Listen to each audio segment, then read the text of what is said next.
I'm looking at the first 9 seasons for Jared Goff and Matthew Stafford. Matthew Stafford, first 9 years, 216 touchdowns, 118 picks, and 0 playoff wins, 1 Pro Bowl. Jared Goff, first 9 seasons, 228 touchdowns, 95 picks, 4 Pro Bowls, 4 playoff wins, and a Super Bowl appearance. But it helps going to a better franchise. And Matthew Stafford always got extra credit because he was playing for the Lions, while Jared Goff probably got less credit because he was playing with better teams. Yeah, Paulie. This is obvious, but we talked about this a year or so ago. If Jared Goff gets a Super Bowl victory with the Lions, that's enough for the Hall of Fame. Let's bring in Ryan Fitzpatrick, NFL on Prime Video, Thursday night. Thursday night, it's the Seahawks and the Cardinals. Do you agree with that? Jared Goff, a Super Bowl win, makes him a Hall of Fame quarterback. Wow, we're starting with the tough questions early. I think so because it's Detroit as well. You know, I think there's a lot of fan bases that would go crazy for that, but Buffalo and Detroit, if there's a quarterback could bring a Super Bowl to either of those, I think they'll end up in the Hall of Fame. So it's been amazing what Jared has been able to do in Detroit. And now switching offensive coordinators, you know, we talked about the genius of Ben Johnson. And after the first game against the Packers, will they be the same ever again? I think we got that answer. I think they're going to be just fine. What do you take away from last night's game? I come out of that. I think the Ravens are going to be fine. But I come out of that game so impressed with Detroit and what Dan Campbell has done there, the mentality that those guys play with. Really happy for Kelvin Shepherd to step in at defensive coordinator, the emotion and the passion that he shows on the sideline. But I think Detroit right now, a lot of people obviously are going to say the Eagles, and you got to knock off the Eagles, but I think the Detroit's, for me, are my favorite team in the NFC. The Ravens' defense, they used to lead with their defense, Ryan. That defense was non-existent last night. That doesn't concern you? It does a little bit. I mean, if you look to the week before, they made some big plays, you know, fumble return for a touchdown, the interception return down to the 5 by Wiggins. They were missing Matabike last night. They were missing Van Noy.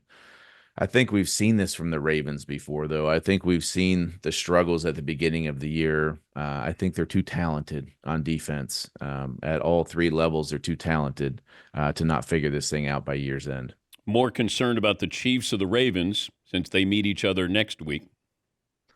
Yeah, I'm more concerned with the Chiefs. And I've been concerned with the Chiefs for the last few years, and I've been very wrong. I think a lot of us have, but you know, I think everybody is saying, well, wait, the cavalry's coming. Rashee Rice is going to come back. Worthy's going to be healthy.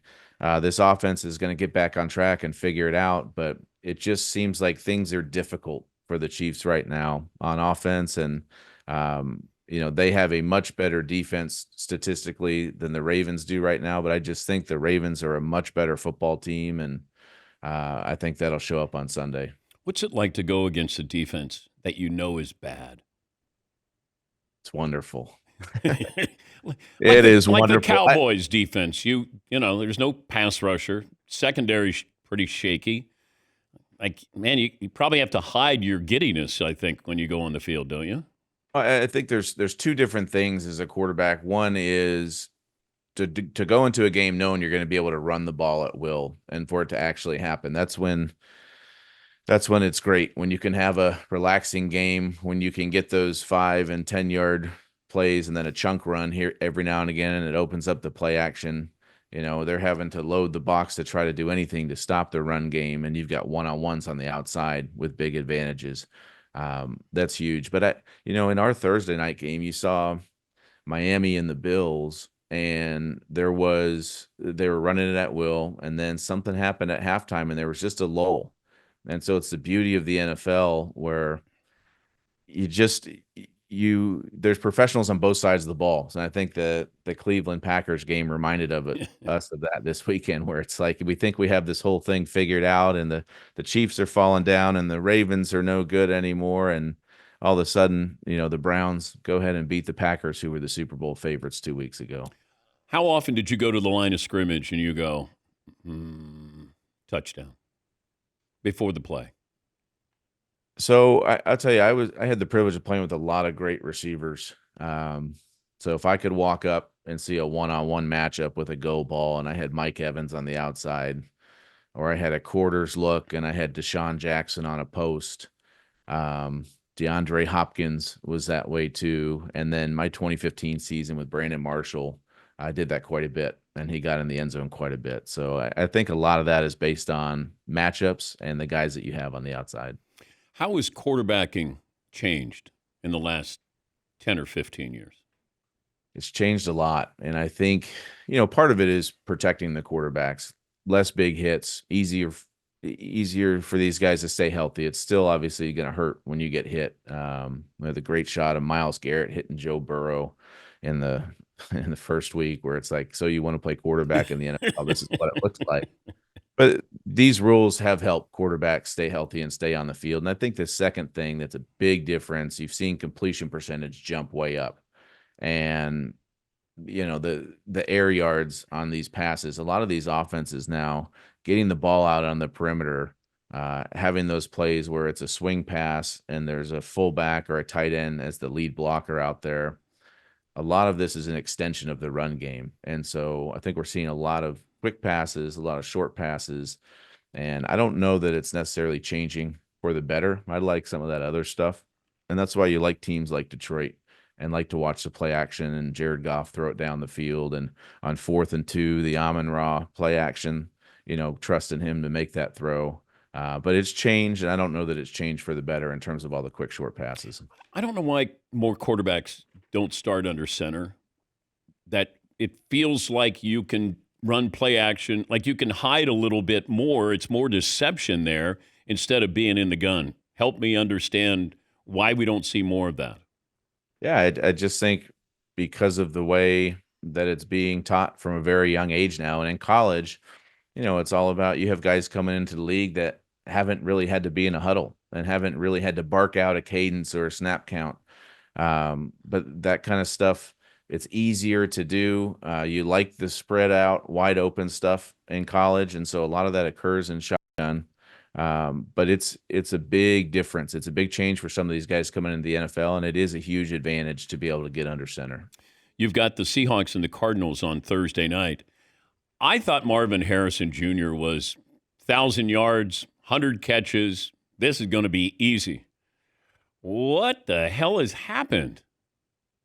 I think part of it's a confidence issue. And you saw in the last game, he had 2 big drops. One of them ended up not costing him because they had a pass interference call in the end zone. But just, plays that he's probably made since he was 5 years old. And so that happens to guys sometimes, where you fall out of confidence. So I think it's the job of Jonathan Gannon, especially the job of Kyler Murray, to try to bring him up out of this and to breathe life and breathe confidence in him, because he's a good player. I think the biggest knock on him so far, and I live in Arizona, so I've been hearing a lot of it, is his inability to make that contested catch and to do it consistently. He obviously dropped a couple where he was open this last weekend, but going up and being strong and using your hands. And I think that the hard thing is the comparison is Larry Fitzgerald, right? He comes in and they want him to be the franchise guy like Larry was in the face of the franchise for 17 years. And he hasn't lived up to that billing yet, but he has the talent. So it's still early, and I hope he can make himself come out of this thing and gain some confidence back. Would you put Jackson Dart in there for a home game against a better team, the Chargers, or on the road against a worse team, the Saints? See, I've always had it circled. So we have week 6, I think. Let's see, 1, 2, 3, 4. Yeah, our week 6 game is the Giants, which is a Thursday night. And so being a guy that has started as the bridge quarterback for plenty of teams, you look at the bye week, first of all, and I think their bye week is week 14, so it wasn't going to happen then. And then you look at the Thursday night games where you can get a couple extra days of practice. So I've always had after our game circled, week 7 would be his first start. It's difficult, obviously, to play this position. And Russell Wilson, there's a lot of things that he's going to try to cover up in terms of maybe the line play, the lack of threats on the outside, the running backs, whatever it is. it's nice for Jackson Dart to be able to sit and kind of watch him operate a little bit and get beat up. Their schedule is really tough. So he'll be in there soon, though. And I think there's a lot of excitement around him. We were able to do his preseason game, and what he will bring is a little bit more mobility to that position. Fitz and Wit, a Wave original, wherever you get your podcast. You guys chopping it up, telling stories, giving dad energy there. How much fun has that been? It's been a lot of fun. I put off the podcast for a couple years, and then what I realized was I finally found the right person to do it with. And Andrew Whitworth and I were teammates way back in 07, 08 for the Cincinnati Bengals. And our friendship has kind of come back around after we started working for Amazon together, but we love it. We just had Deion Dawkins on yesterday, and to be able to sit down and talk with some of these guys, some of them we have forged friendships with already, and some of them just really getting to know for the first time. And Big Schno was one of those guys, but what a character he is, and what a moment he's having with the Buffalo Bills. And he's kind of seen it all the last 8 years with that franchise, but he's been with Josh from the beginning. So it was cool to see and listen to some of those stories with Deion. Good to talk to you. Have fun on Thursday. Great to catch up with you again. All right. Thanks, Dan. That's Ryan Fitzpatrick. It's Fitz and Wit, a Wave original, wherever you get your podcast. Andrew Whitworth, very funny guy. They got Seahawks Cardinals on Thursday night.